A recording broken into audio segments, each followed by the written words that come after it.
Bueno,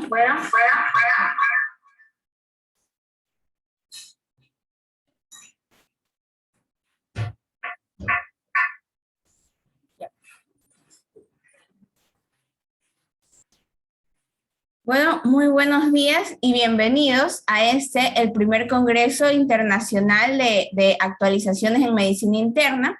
El día de hoy estamos con el doctor Francisco Hernández, que nos dará el tema insuficiencia cardíaca, un desafío en la terapia farmacológica. Bueno, más que todo, doctor, darle muchísimas gracias por parte de Asoce Mujer y Escuadrón Sonrisas, y le agradecemos por estar con nosotros el día de hoy y le damos la bienvenida. La palabra es toda suya. Recuerden que este congreso está avalado por la Federación de Profesionales de Salud Rural. Y bueno, sin más que decir, doctor, muchísimas gracias por estar con nosotros el día de hoy. Le damos la bienvenida y la palabra es toda suya. Muchas gracias. Vamos a dar inicio pues a la charla sobre insuficiencia cardíaca, lo que motiva pues a los tratamientos. Un ratito, por favor, un ratito.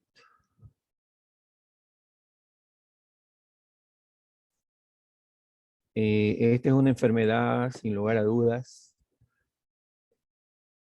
muy cruenta. Es de carácter irreversible y generalmente ocupa los primeros lugares de mortalidad de acuerdo al índice de morbimortalidad en los países, ¿no?, donde se encuentra. Sin embargo, pues los médicos e investigadores hacen mucho esfuerzo para, sería la palabra correcta, ¿no?, para prolongar la vida de los pacientes, ¿no? Me voy a reservar lo que tiene que ver con la expectativa de vida, porque es dependiente de cada paciente esto, ¿no? No necesariamente todos los pacientes que tienen insuficiencia cardíaca pues van a tener un estimativo de vida por igual, ¿no? Hay algunos que tendrán menos, algunos que tendrán más, pero siempre hay un promedio. Y el promedio, como se dice, pues hay que pelearlo día a día, todos los días, ¿no? Es una enfermedad en la cual se puede fracasar por, qué sé yo, hasta por arritmias cardíacas, ¿no? De un momento a otro el paciente puede estar bien, pero se nos complicó.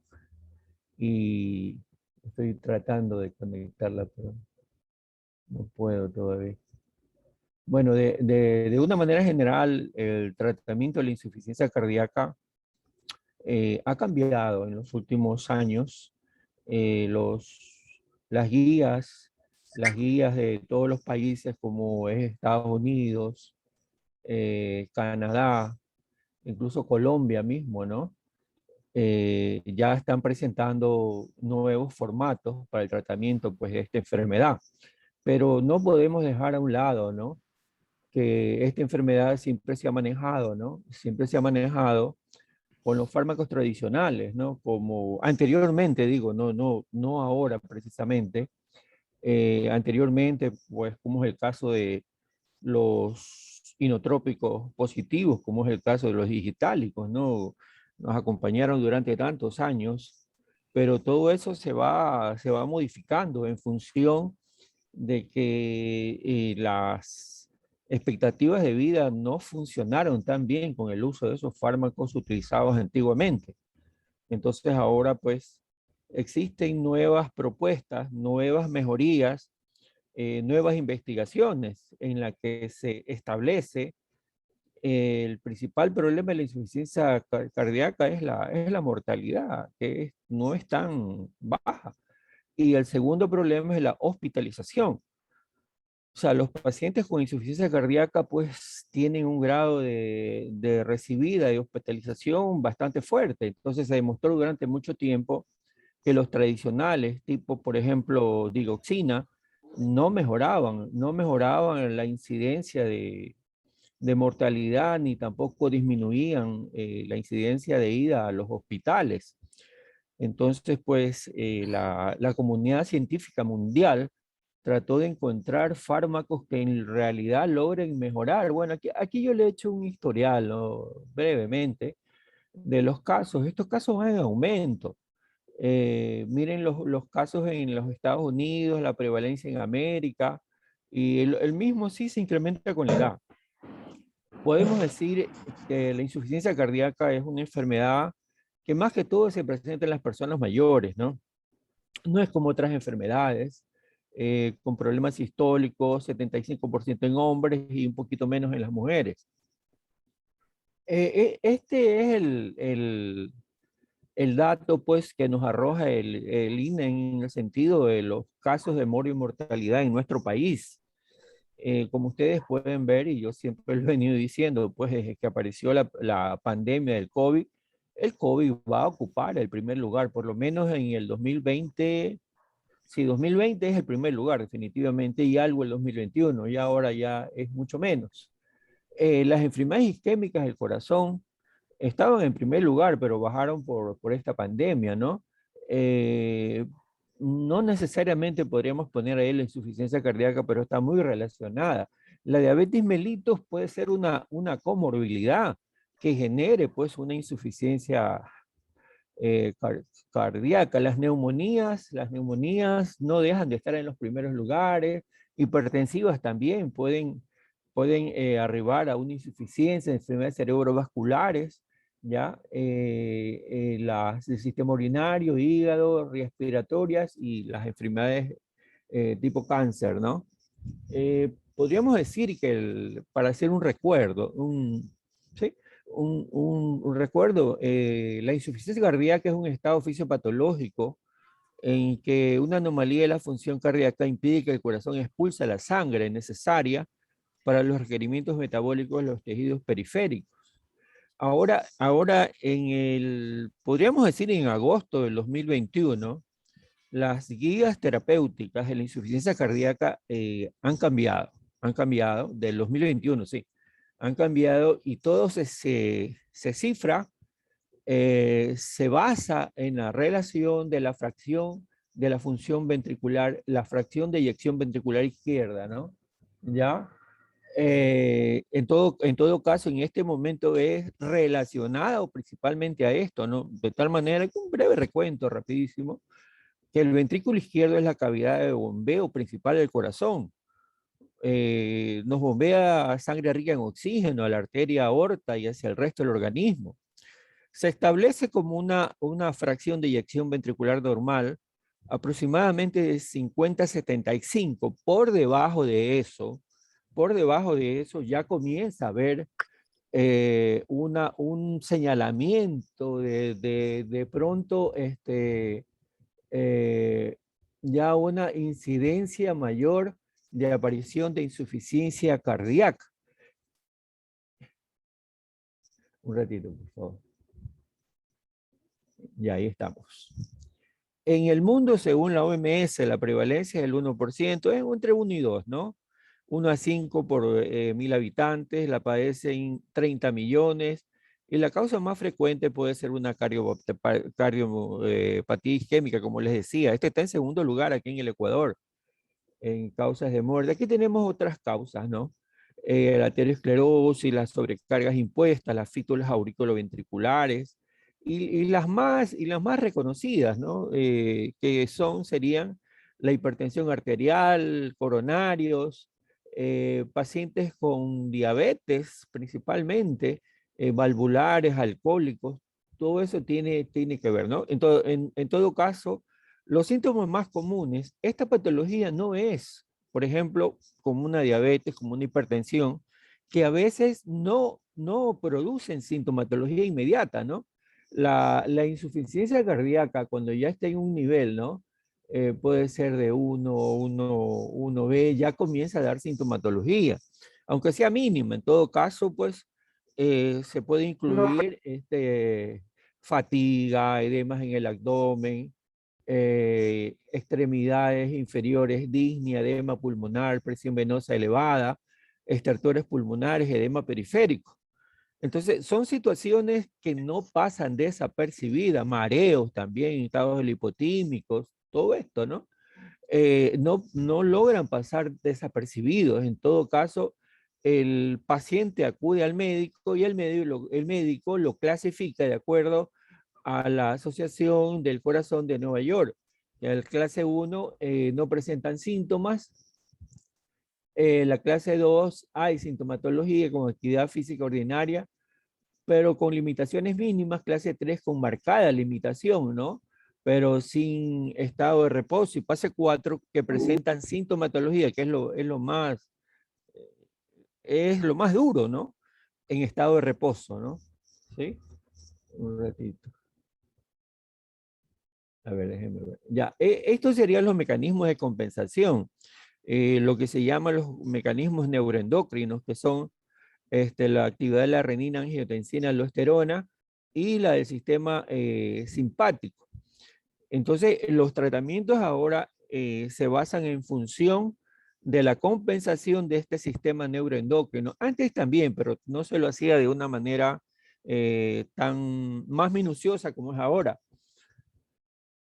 Bueno, aquí podemos ver cómo se va desarrollando. La inflamación es una de las primeras cosas que aparece, ¿no? Interleuquina, la función endotelial se altera, la actividad neuroendocrina que les acabo de decir, el transporte de oxígeno también sufre, ¿ya? Y estos serían los biomarcadores, ¿no?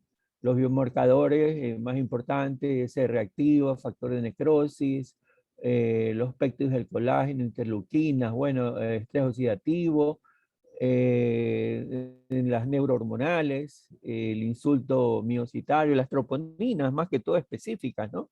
Y la creatinfosfuckinasa, bueno, todo esto pues contribuye, ¿no? Contraparte del electrocardiograma, pues y todas las demás cosas, ¿no?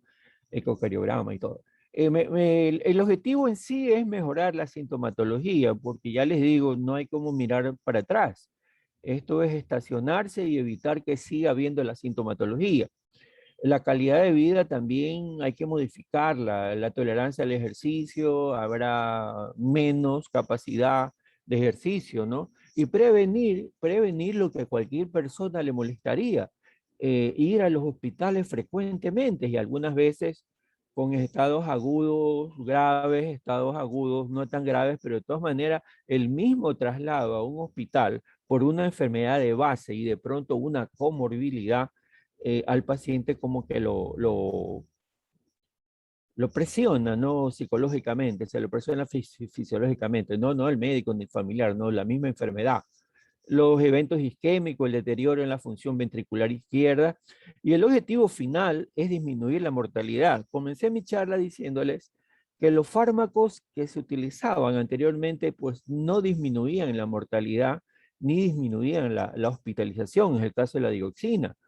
Entonces la dioxina nomás actuaba supresivamente, sintomáticamente, ¿no? Entonces, como medidas no farmacológicas, indudablemente, pues la restricción de sodio, a todo el mundo hace daño comer demasiada sal, demasiada azúcar, el peso es muy importante tenerlo a un nivel de aceptación y más que todo el tratamiento de la comorbilidad. El paciente pues puede tener una hipertensión, puede tener una diabetes mellitus, o sea, hay que controlar eso, una colesterolemia, ¿sí? Una fiebre reumática, cualquiera de estas cosas que pueden acrecentar el daño en un paciente, ¿no? Ya, este es el tratamiento farmacológico tradicional, usual.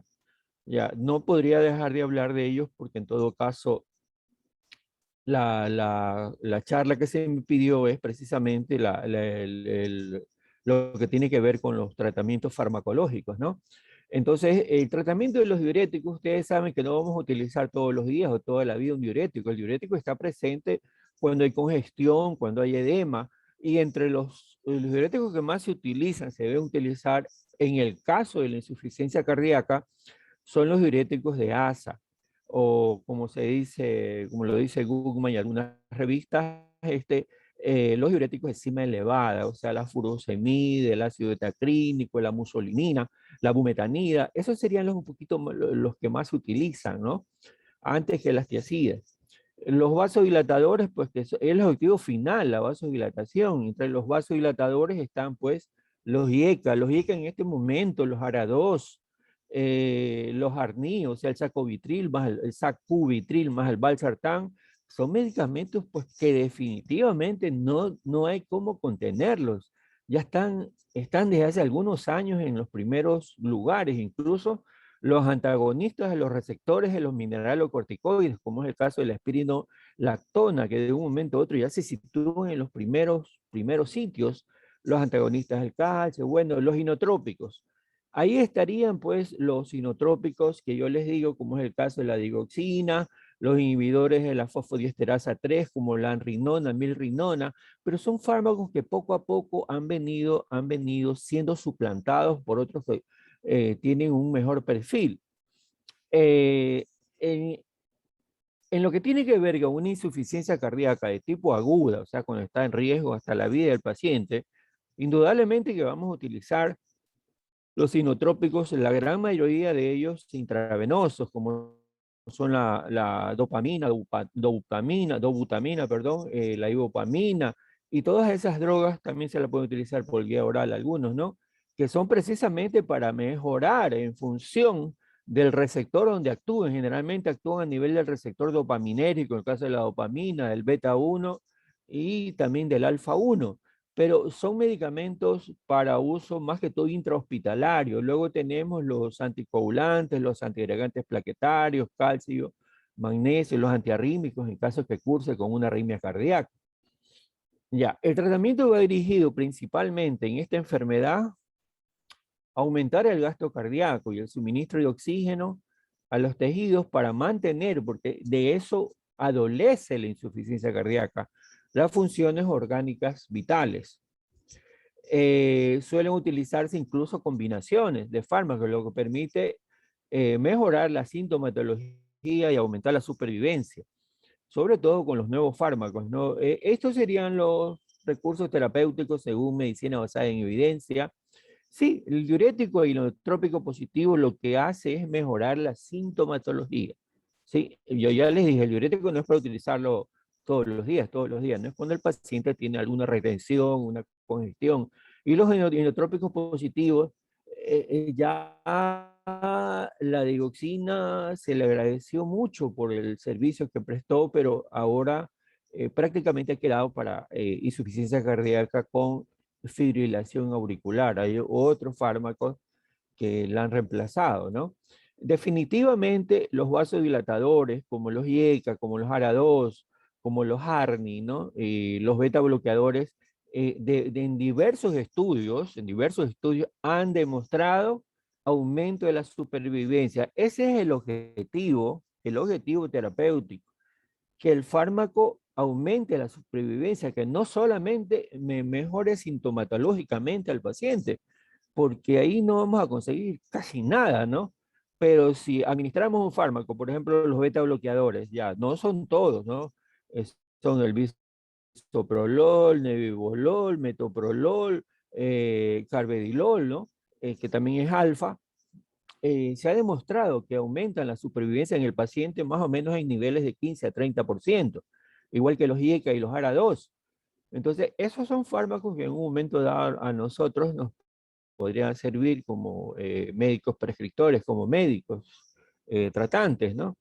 Los moduladores neurohormonales, el caso de la dioxina y algunos otros, ¿no? Siempre se requiere titulación de la dosis y la monitorización, ¿no? Ya, aquí brevemente, porque esto es no es una clase, es una conferencia, entonces tengo que resumir lo más posible, ¿no? Las drogas tradicionales y que han venido y siguen estando presentes en el tratamiento de la insuficiencia cardíaca, en este caso, son los diuréticos, ¿no? La dosis no puede ser la misma para todos los pacientes, porque es en función de lo que el paciente tenga.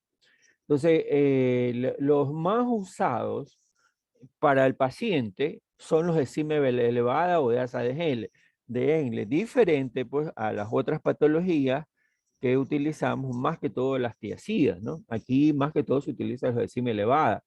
Entonces, indudablemente que el fármaco, uno de los fármacos que más se utiliza a nivel incluso intrahospitalario o ambulatorio, en este caso, ¿no?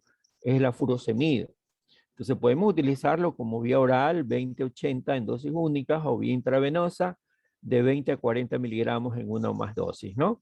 Luego tenemos los antagonistas del receptor de los mineralocorticoides. En este caso, el espironolactona está debidamente evidenciado que esta droga impide pues, la fibrosis cardíaca que se podría producir en estos pacientes. Se trabaja con una dosificación de 50 a 200 miligramos día vía oral en 2 dosis. En realidad, los diuréticos en la insuficiencia cardíaca, ¿no? Disminuyen la volemia, la tensión parietal, lo que mejora el gasto cardíaco y disminuye la congestión. Por eso yo les digo que este es un fármaco pues, que se lo utiliza no permanentemente, sino cuando el paciente en realidad lo necesita.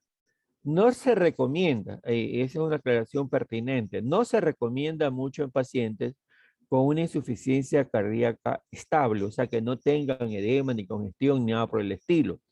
En este caso se prefiere el uso de los enzima elevada sobre las tiazidas por vía parenteral, ¿no?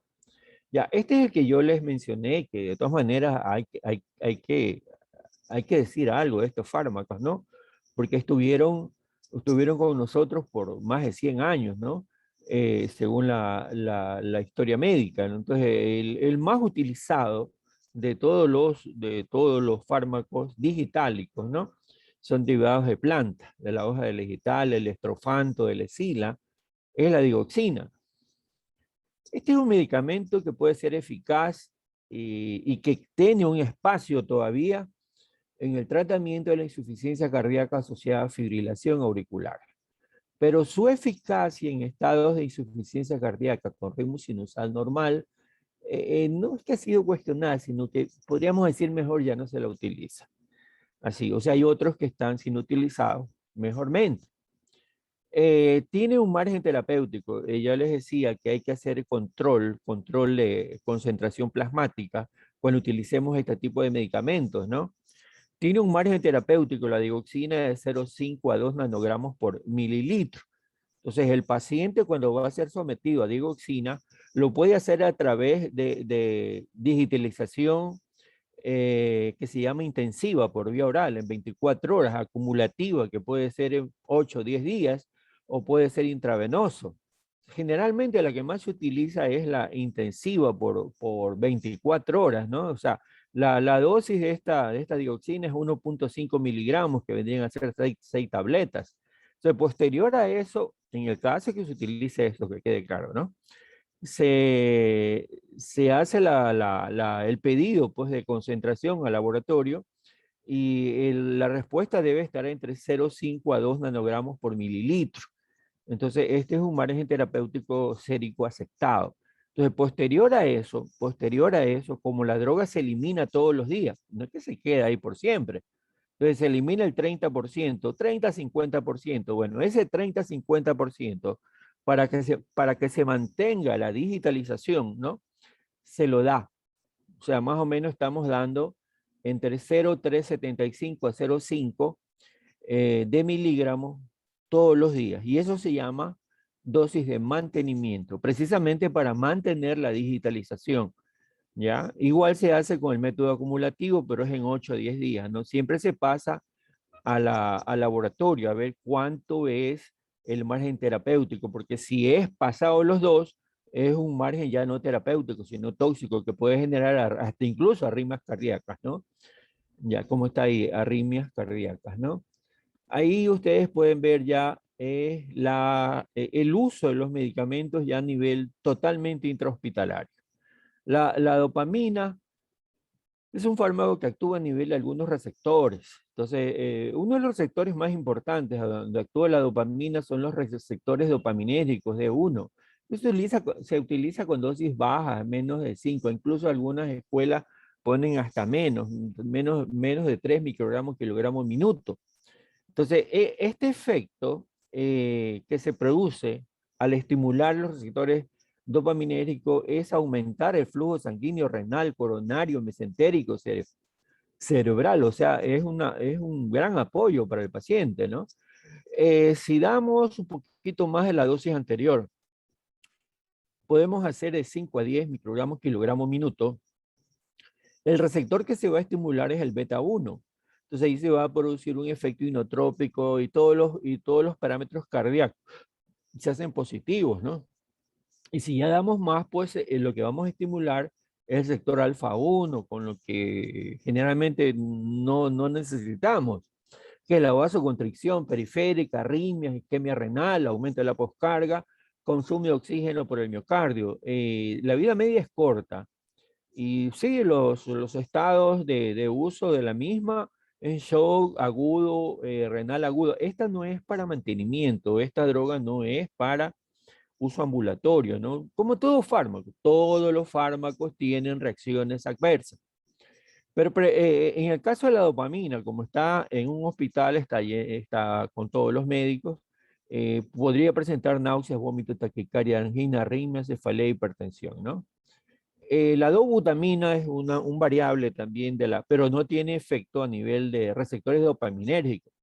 La dobutamina también se la utiliza intrahospitalariamente, aumenta los parámetros cardíacos, aumenta la poscardia, el consumo de oxígeno por el miocardio, ¿no? Indicaciones en la aguda, no produce vasodilatación renal porque no estimula el receptor dopaminérgico, sobre todo el D1. Vida media, sí, por vía intravenosa son estos fármacos. Puede producir reacciones adversas, casi las mismas que la anterior, ¿no? Taquicardia, hipertensión, taquifilaxia, arritmias, aumento de la conducción auriculoventricular, ¿no? Ya, aquí hemos puesto una clasificación de las drogas de acuerdo al efecto vasodilatador. Entonces, los que podrían entrar dentro del tratamiento están los IECA, los ARA2, nitroprusiato, bloqueantes de los canales venosos, dinitrato, los nitratos de nitrato isosorbida, hidralacina, minoxidil no mucho, la hidralacina sí. La nitroglicerina, que es un nitrato, ¿no? Produce una vasodilatación venosa y también puede ser arteriolar, reduce el llenado y mejora el flujo coronario en las zonas isquémicas, lo que se llama robo de sangre, de una zona que está buena a una zona que está enferma. Entonces se aumenta el suministro de oxígeno. Se lo emplean generalmente como antianginosos, pero es que da la casualidad que la insuficiencia cardíaca puede coadyuvar con una hipertensión, con una diabetes, con una angina de pecho, con una fiebre reumática, con una arritmia, con cualquier otra patología. Entonces hay que tratar también hay que tratar la patología de fondo que llegó pues, a una insuficiencia cardíaca, ¿no? Los IECA son drogas espectaculares, vienen en la década del 70, o sea, no son tan nuevas, ¿no? Afines más que todo ya, entrando un poquito en el 80, un poquito antes, 76, 77, 78. Es el tratamiento definitivamente estelar de la insuficiencia cardíaca, más que todo la sintomática, la ambulatoria, ¿no? Controla la remodelación, el agrandamiento, son cardioprotectores, son vasodilatadores, arteriolares venosos, reducen la carga sobre el corazón, mejoran la perfusión, dosis bajas de inicio y monitoreo en la presión arterial, creatinina y electrolitos. O sea, no son drogas, no son drogas perfectas ni nada por el estilo. También pueden producir sus efectos. Ustedes saben, ¿no? Que los IECA, el principal problema que tiene precisamente no es en el aparato cardiovascular, o sea, el efecto adverso, el principal efecto adverso de los IECA es la tos, que no es reversible, o sea, el paciente que tiene tos producida por los IECA, por estar aumentada la bradicinina, ¿no? Que libera prostaglandinas, pues necesariamente va a tener que cambiar en un momento dado, generalmente con los ARA2, ¿no? No debe utilizarse en pacientes con angioedema, pacientes con raza afrodescendiente, ¿no? Para nada. Y excepto el captopril es el único indicado en los niños.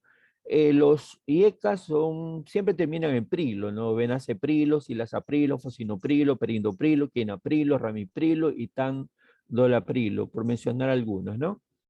El estudio Consensus ha sido uno de los primeros estudios europeos multicéntricos, ¿no? Que viene a demostrar una reducción de la mortalidad. Eso es lo que les digo, ¿no? Con la dioxina se hizo cualquier cantidad de estudios y no se demostró una reducción de la mortalidad con el enalapril en este caso, ¿no? En pacientes con insuficiencia cardíaca de acuerdo a la clasificación de la Asociación Americana de Nueva York del Corazón.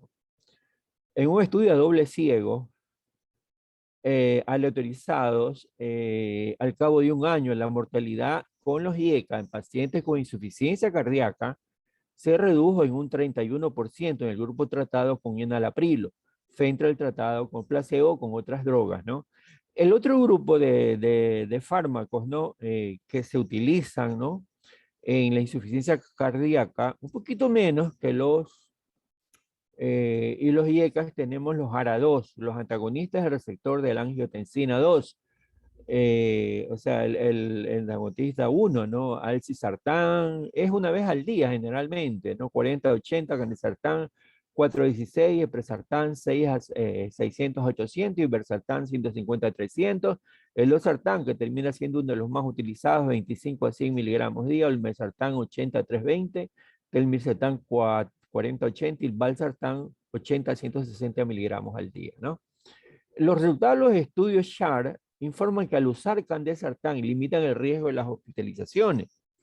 Por un lado, ¿qué es lo que se quiere? No disminuir también las hospitalizaciones.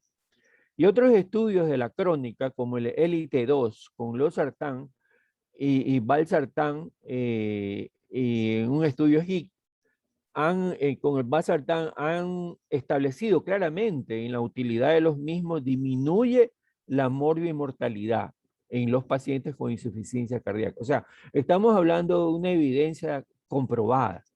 Entre las nuevas guías de USA, Caribe, Europa y América del 2018, ¿no? El candesartán es uno de los que más ha demostrado disminución de la mortalidad cardiovascular. Valsartán demostró un efecto en la reducción de hospitalizaciones. Y sí, hay que tener mucho cuidado con los IECA, con los ARA2, con el alisquirén, sobre todo, y con los antagonistas, los mineralocorticoides, receptores de mineralocorticoides, porque retienen potasio. O sea, con los diuréticos vamos a ver hipocalemia, pero con los IECA o ARA2 podemos ver que no se modifica o podemos ver hipercalemia, ¿no? Entre otras reacciones adversas. Los bloqueantes beta, ¿no? Que sería otro de los grupos que se utilizan, controlan la remodelación cardíaca, recuperación de la densidad de receptores beta con control de sobreactivación simpática, disminución del consumo de oxígeno. Sí, son antiarrítmicos. Los IECA, los ARA2, los diuréticos, ninguno es antiarrítmico. O sea, tienen ese valor agregado, estas drogas, y disminuyen la mortalidad y las hospitalizaciones. Los beta bloqueantes, la administración se inicia con dosis baja, ¿no? O sea, son dosis de estudio hasta que el paciente ya se adapta al mismo, ¿no? Si ha habido tratamiento previo con IECA, diuréticos, de dioxina. Se utilizan solo los que han evidenciado que dan resultados favorables en la insuficiencia cardíaca, como son el carvedilol 625, el metoprolol 12.5, bisoprolol 1.25, el nebivolol 1.25, recomendados sobre todo en el desayuno. Esos son los 4. El nebivolol está entrando últimamente, pero ya está aceptado para el tratamiento de la insuficiencia cardíaca. El resto de bloqueantes beta no está aceptado para este tratamiento y más bien está contraindicado, ¿no? En los estudios CIBES 1, 2 y 3 de la insuficiencia cardíaca, recomiendan siempre monitorear la frecuencia cardíaca, ¿no? Si desciende mucho, disminuir la dosis y debe subir la dosis, ¿no? Paulatinamente en semanas, ¿no? Ahí está más o menos lo que se puede alcanzar. 100 a 250 carvedilol, bisoprolol 10, nebivolol 10, no suprimir bruscamente, ¿no? Porque puede producir un efecto paradojal. O sea, puede exacerbar los síntomas iniciales. El médico debe suprimir, de acuerdo, ¿no? Que esta droga me está haciendo daño, me produce palpitaciones, me disminuye la frecuencia, o me da alucinaciones, me da escalofríos, o me da pesadillas, yo la voy a suspender. No, el médico tiene que suspenderla. Bueno, estos son algunos otros inotrópicos, como la dopexamina también, utilizado vía intravenosa para su vasodilatación periférica y renal, un efecto inotrópico ligero, ¿no? La ibopamina también es un inotrópico positivo, ¿no? Actúa a nivel de los receptores dopaminérgicos, beta 1 y los beta 1, beta 2 y alfa 1 adrenérgicos, ¿no? Mejora la función cardíaca por su efecto vasodilatador, y su leve efecto inotrópico reduce las resistencias vasculares periféricas sin alterar la presión arterial. Levosimendan también es uno nuevo, este sí es uno nuevo, es nuevo inotrópico positivo considerado como sensibilizante al calcio, se utiliza junto, se une a la troponina C y aumenta la eficacia del calcio, ¿no? Mejora la fracción de eyección ventricular, el gasto cardíaco, baja la presión arterial diastólica, la precarga y la poscarga, ¿no? Infusión intravenosa se la utiliza, causa mejoría y disminuye la mortalidad. Esto está evidenciado ya. Se trabaja con una dosis de carga de 12 microgramos kilogramos, seguida de 0,1 microgramos kilogramo minuto hasta por 24 horas, ¿sí? Como toda droga puede producir arritmias y hipotensión. Ya, este es el de mayor innovación, podríamos decir, ¿no? Muchos médicos estábamos a la expectativa de si esto va a salir, estábamos a la expectativa de ver el estudio paradigma, ¿no? Hasta que salió aceptado. Entonces el FDA lo aceptó en el 2016. Es para la insuficiencia cardíaca y reduce la tasa de muerte en un 21% y el porcentaje de ingresos a un hospital. O sea, es una droga increíblemente. Yo muero de terror, siempre me acuerdo cuando me perdí. Íbamos en una lancha así. Y así iba. Creo que hay un sonido. Chicos, los micrófonos.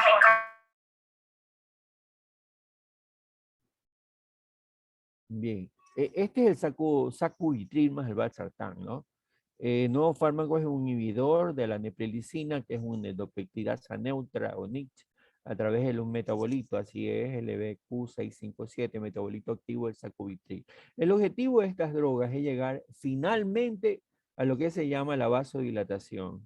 Es una gran vasodilatación que ocasiona natriuresis, diuresis, aumento de la tasa de filtración glomerular, aumento del flujo sanguíneo renal, inhibición de la renina, la aldosterona, reducción de la actividad simpática, efecto antihipertrófico y antifibrótico, y más efectos del valsartán, que ustedes los conocen, pues que son increíblemente buenos porque bloquea la angiotensina 2, que es increíblemente mala para cualquier paciente con esta elevada y peor para los pacientes con problemas cardiovasculares.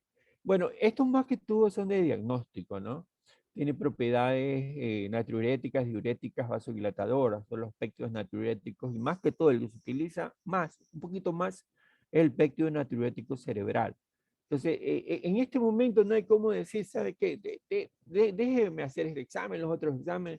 La parte del laboratorio clínico está tan al día que permite al paciente identificarlo si es o no es un paciente con insuficiencia cardíaca, más otros datos, ¿no? Más otras imágenes, cuadro clínico, pues y todo lo demás. El cerebral por debajo de 100 picogramos indica que no hay insuficiencia. Entre 100 y 300 sugiere que ya hay insuficiencia, por encima de 300, insuficiencia cardíaca ligera, 600 moderada y por encima de 900 insuficiencia cardíaca grave.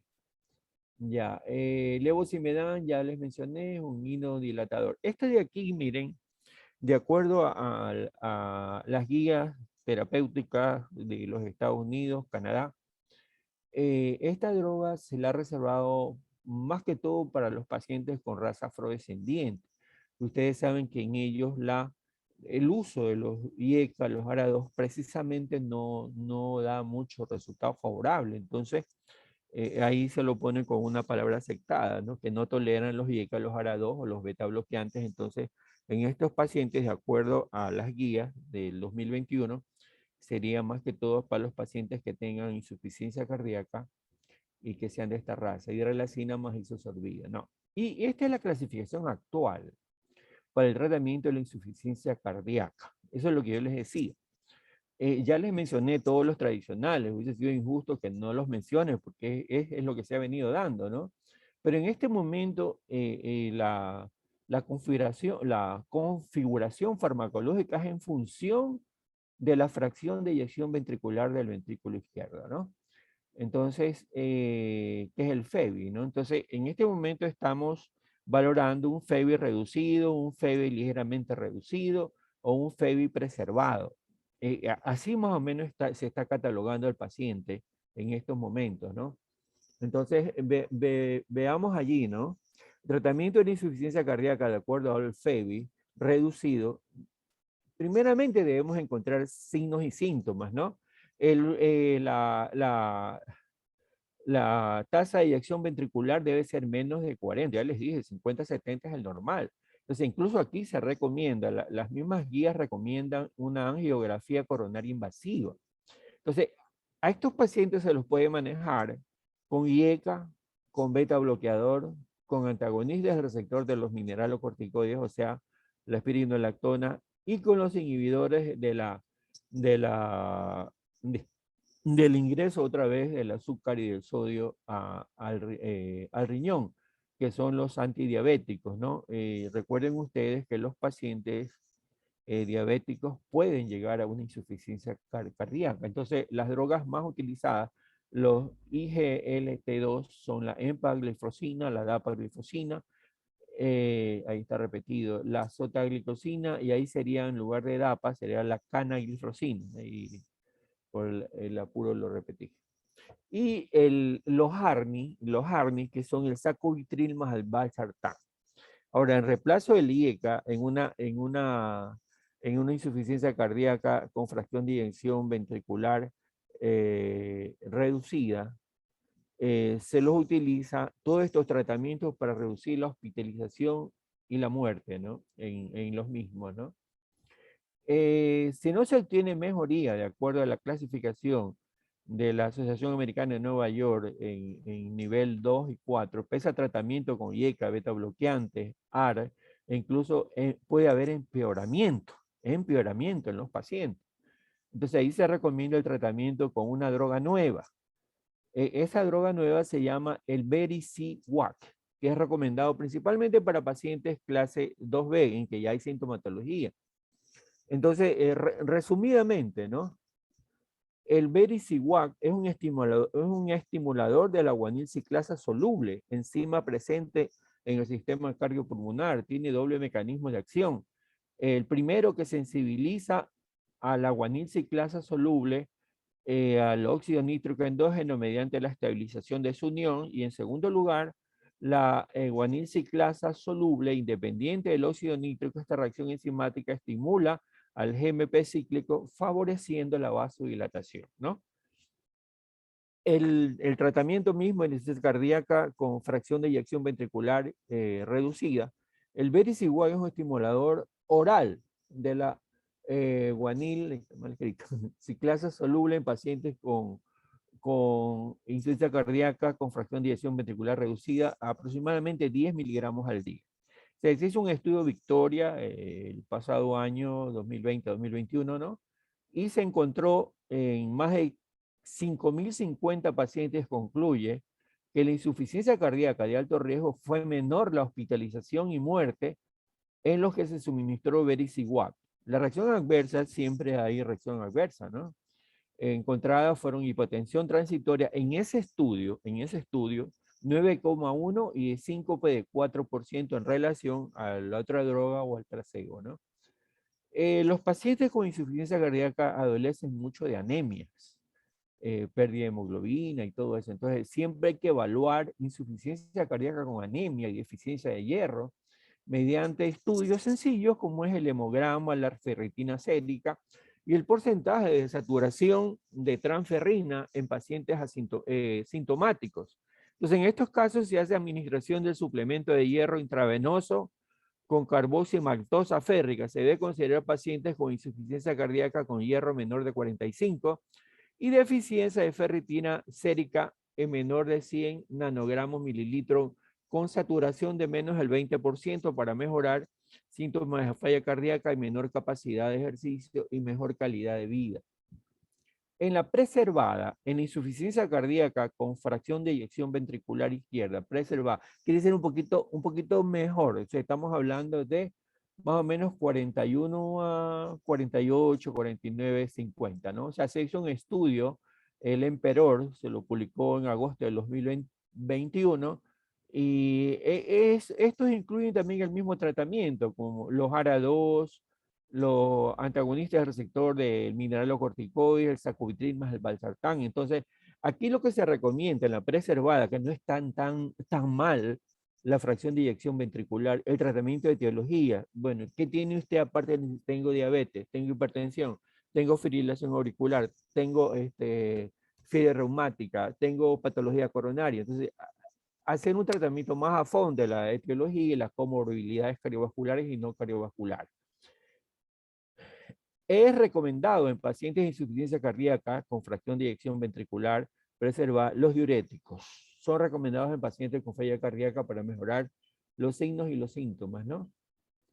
El tratamiento de la insuficiencia cardíaca con función sistólica ligeramente reducida, más o menos sí, entre 40 y 50, igual que el CB reducida, se pueden agregar. O sea, se puede agregar ARA2, pero el ARA2 iría en reemplazo de los IECA, o sea, para no haber una suma ahí, ¿no? De efectos.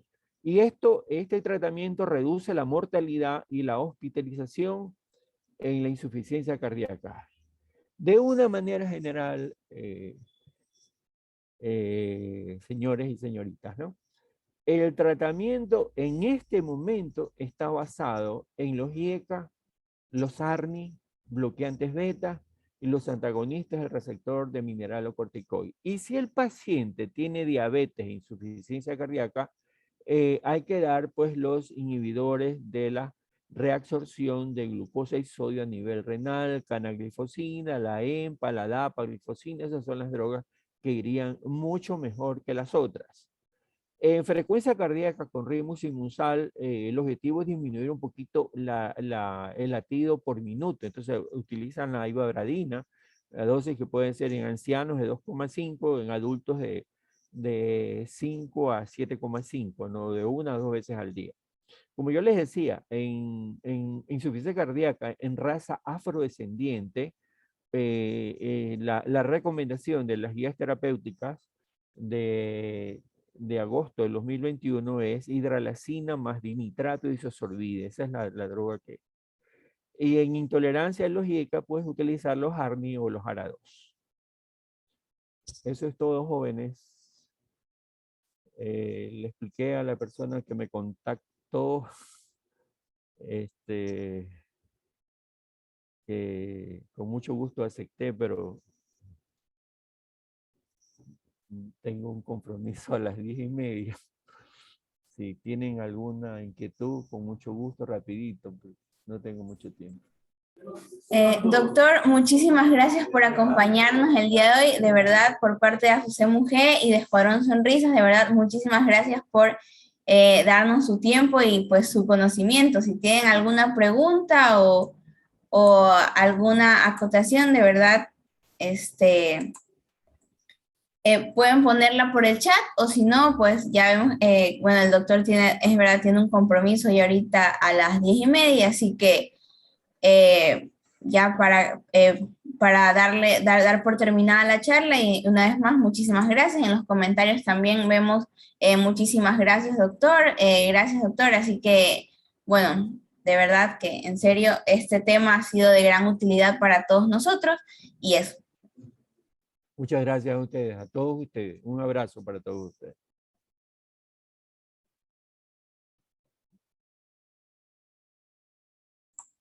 Listo, gracias chicos por asistir a la charla del día de hoy. Estén atentos para las siguientes de esta jornada.